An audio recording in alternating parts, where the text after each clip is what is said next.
ইরানের অনুরোধে শান্তি আলোচনায় রাজি হয়েছে যুক্তরাষ্ট্র। ডোনাল্ড ট্রাম্পের এমন কথাকে উড়িয়ে দিয়েছে তেহরান। দাবি শত্রুপক্ষকে কোনো অনুরোধই করেনি তারা। ওয়াশিংটনকে বিশ্বাসঘাতক আখ্যাও দিয়েছে। নতুন করে আলোচনার আগে সমঝোতা স্মারকের সব দফা মেনে চলতে হবে এমন শর্ত তেহরানের। প্রয়োজনে পূর্ণাঙ্গ যুদ্ধের জন্য প্রস্তুত বলেও হুঁশিয়ারি দিয়েছে। দুই দেশের সংঘাত ঘিরে উত্তপ্ত পরিস্থিতিতে আবারও সমঝোতার চেষ্টা চালিয়ে যাচ্ছে মধ্যস্থতাকারীরা।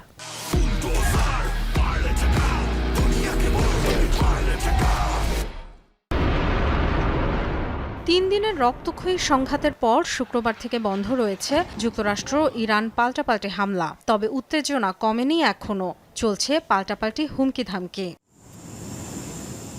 এমন পরিস্থিতিতেই মার্কিন প্রেসিডেন্ট ডোনাল্ড ট্রাম্পের দাবি, ইরানের আহ্বানে নতুন করে আলোচনায় রাজি হয়েছে যুক্তরাষ্ট্র।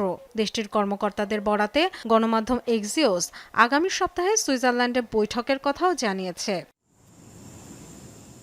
অবশ্য মার্কিন প্রেসিডেন্টের দাবি ভিত্তিহীন বলে উড়িয়ে দিয়েছে ইরান। দেশটির পররাষ্ট্র মন্ত্রণালয়ের মুখপাত্র ইসমাইল বাঘেই জানিয়েছেন, এমন কোনো অনুরোধই করেননি তারা। তেহরানের আলোচক দলের প্রধান পার্লামেন্ট স্পিকার মোহাম্মদ বাঘের গালিবাফ বলেছেন, যুদ্ধ বন্ধ তাদের অগ্রাধিকার হলেও তা ইরানের আত্মসমর্পণের মাধ্যমে কখনোই হবে না। আইআরজিসি প্রতিরক্ষার প্রস্তুতি কখনোই থামায়নি বলেও জানিয়েছেন, কারণ ইরান জানে যে কোনো মুহূর্তে বিশ্বাসঘাতকতা করতে পারে যুক্তরাষ্ট্র।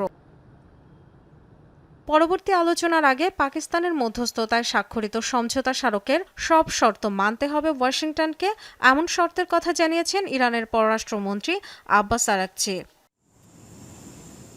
ট্রাম্পের সাথে আলোচনার পর ইরান সফরে গিয়েছেন কাতারের প্রতিনিধিরা। এ তথ্য নিশ্চিত করেছে তেহরান। এছাড়া ইরানের প্রেসিডেন্ট মাসুদ পেজেশকিয়ানের সাথে ফোনালাপ করেছেন পাকিস্তানের প্রধানমন্ত্রী শেহবাজ শরীফ। কাতারের আমির Sheikh Tamim bin Hamad Al থানির সাথেও কথা হয়েছে শেহবাজের। Dorothy Tasrin, Jamuna news.